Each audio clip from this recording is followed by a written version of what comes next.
điêu nó là sợi điêu lấy tô nó tại điêu á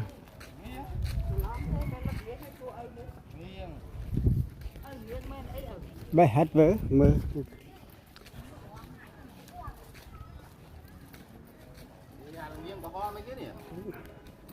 Nga đây mẹ đấy mẹ nghe cá đó nghe xua bọc ô rồi bị ô ông đi ban món rồi chứ khi cốt chẹp phân qua là món cho nó nghe ban máu rồi này chọn ai squall lại bị drop đa chơn muốn dương rồi kia chọn lại bong ôn một squall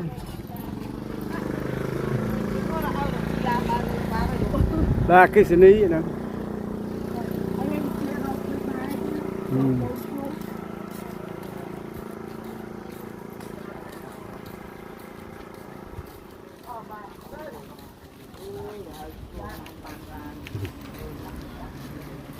tao với